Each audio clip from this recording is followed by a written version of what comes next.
My name is Steph. I'm your coach for the Golden State Glaceons, and welcome to a special video. You guys are getting a 2-for-1.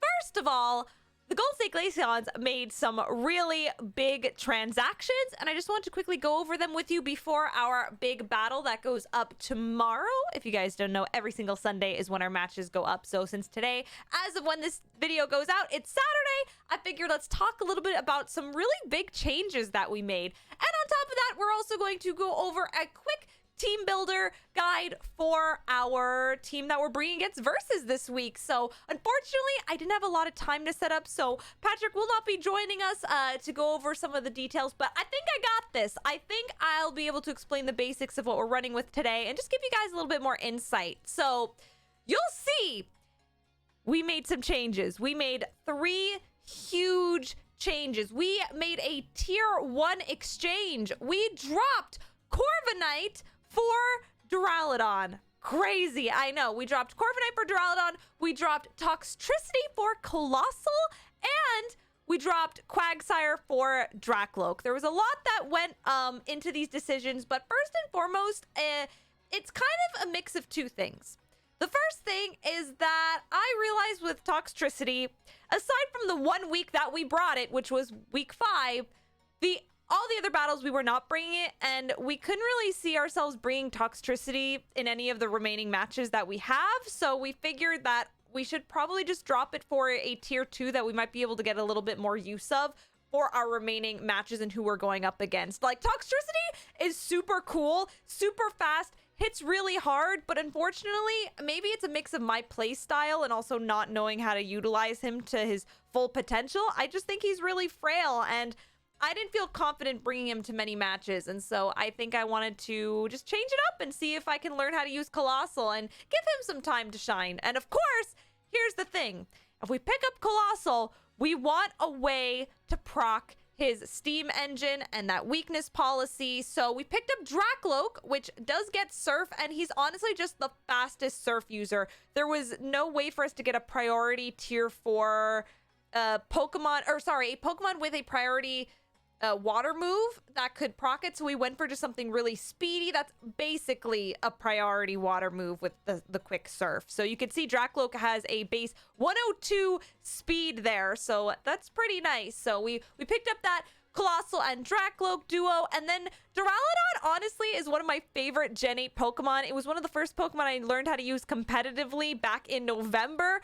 I love him a lot. Corviknight has had its beautiful moments to shine in our draft league so far. I think Corviknight is so strong, so powerful, but thinking about the way I like to play, I just feel like Duraludon is a little bit more my play style. I kind of tend to go on the hyper offensive side. And on top of that, with losing Toxtricity, we really wanted to also get another special attacker. We've learned this season that I'm very weak to Intimidate. People can prep really hard for physical attackers. So now having Duraludon, people have to prep for both our really strong physical attackers as well as our special boy Duraludon. So we thought that these changes would make for some cool stuff. And if nothing else, we get to use some cool new Pokemon for the remaining half of the season. So just wanted to give you guys an update that that's something that we did.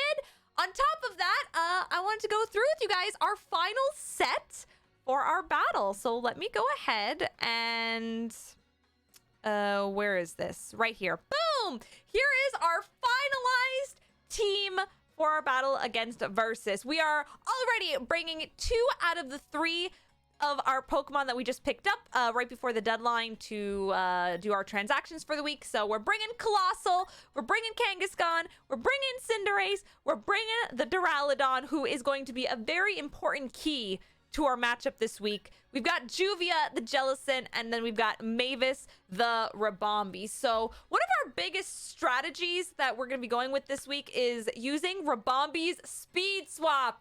I've been so excited to use this the entire WBE, and I feel like we finally have a really good opportunity. Now, Versus has 4 Fake Out users. That's really intense. However, thanks to Ribombee's ability Shield Dust, it can't get faked out. This is so huge for us to get the speed advantage on Versus. So we're thinking that if we speed swap Duraludon we're going to have a heavy-hitting special attacker. We gave Thunder to Duraludon to hit that Inteleon really hard. Also, Helping Hand on Ribombee plus Thunder on Durant gets the KO. We EV'd it. We did the calcs. That's crazy. So there are a ton of really cool things. Let me go and check some of my notes here to see if there's any other really fascinating things about our spread with Duraludon that we can go through together. Oh, the other huge thing about Duraludon as a pickup, Stalwart. We can ignore redirection. This is so good. Duraludon is such a good Pokemon. I'm so excited to be using it. So much fun. So yeah, the redirection is huge. And the fact that he's got Kingler and Inteleon, if he sets up the rain, having Thunder will be great because it'll be 100% accurate. So, and there's 30% chance to paralyze, which is really, really nice. So yeah, how did we do our EVs? Oh yeah, it does speed creep a max speed Adam Machamp if he decides to run a faster version.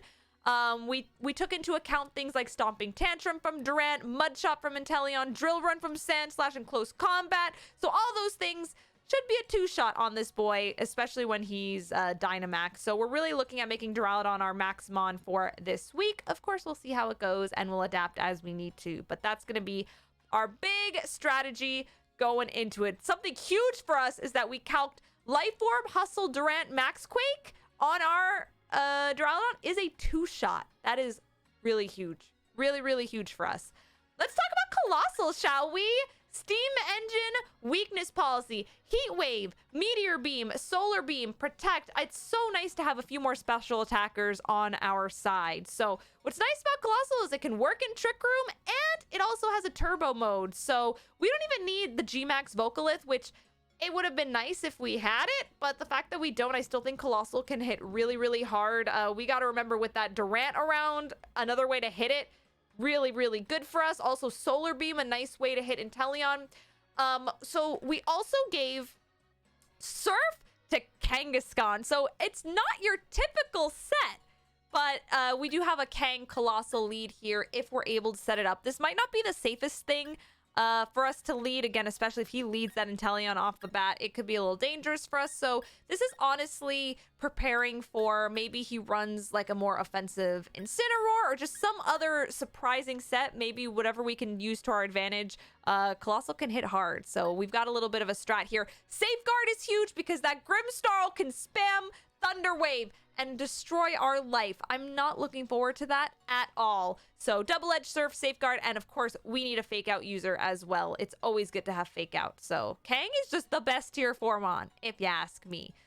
Let's see if I've got any other notes about Colossal here. So the speed EVs that we put, outspeed Scarf and Inteleon by 1 after Steam Engine. The Dynamax Colossal can also take a Snipe Shot and a Scald from a Timid Inteleon that doesn't have any boosting items. And we can live a few ground type attacks, which is really nice here. Again, while Duraludon is our main max Pokemon, if we have an opportunity where I think that I can safely set up this Colossal, I'm gonna go for it, you know? So yeah, let me scroll down here. Of course, we're bringing Cinderace to every single game. It hits hard. It's an ace of ours. So it's a typical normal physical threat. Now, something very interesting is that we're running White Herb on it this go around. We're giving the Life Orb to Duraludon, and White Herb in practice has come in very clutch, especially if he leads with that Incineroar. Intimidate is annoying as heck, but White Herb was putting in the work. So it really helps us, gives us an advantage when something immediately tries to switch in and weaken us. So I love having it a lot. Let me see. Oh yeah, we ran Sucker Punch to get that priority, and also gives us Prankster immunity to Thunder Wave. Seriously, speed control is going to be huge, and if he takes the route of wanting to just paralyze everything to make it slow, it'll suck. So yeah, that's what's going on. Also, I think Peaches is really excited for our battle. She's barking up a storm, so if you guys hear her, that's my little doggo. Oh, excuse me, I need to sneeze.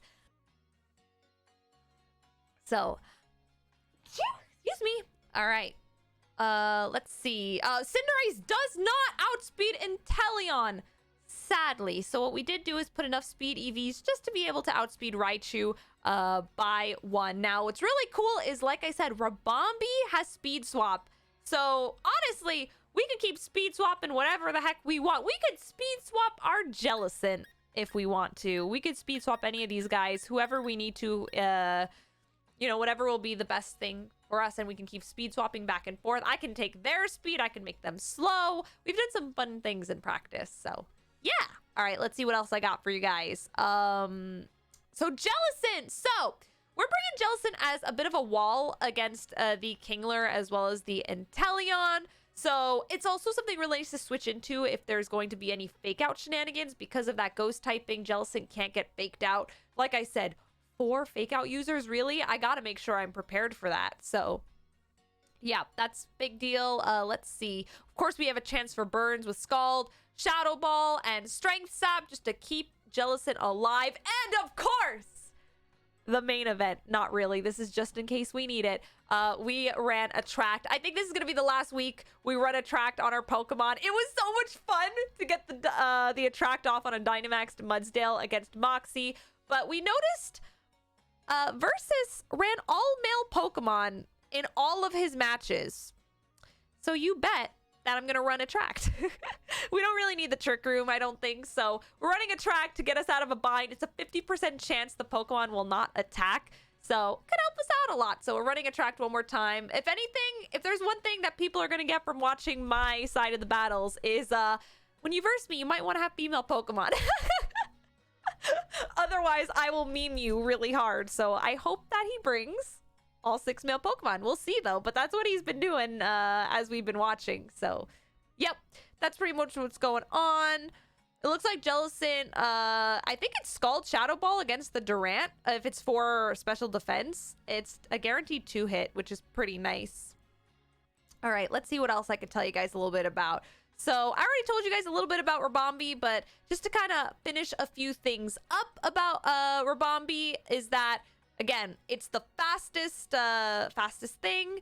Yeah, so whatever we want our Dynamax candidate to be, we just put Rabombi in that lead. It's got that focus sash to make sure we guarantee that it sticks around at least one more time after we do the speed swap to do one more little thing. We also gave it Pollen Puff to help heal our Dynamaxed Pokemon if we need to. There's a Helping Hand, which is great for getting those big KOs on bulky Pokemon. So like I said, we have the calc with Max Lightning Helping Hand. That's really huge for us. Yeah, and being able to heal is really, really good. And it's kind of frail, so that's another reason why we need to give it the sash. So I think that pretty much sums up everything that is with our team today. I apologize that I don't have Patrick here to give an even further in-depth analysis on the team. I've actually been doing a lot of work behind the scenes for an event called Pokeathon. That's going to be happening the weekend of September 18th.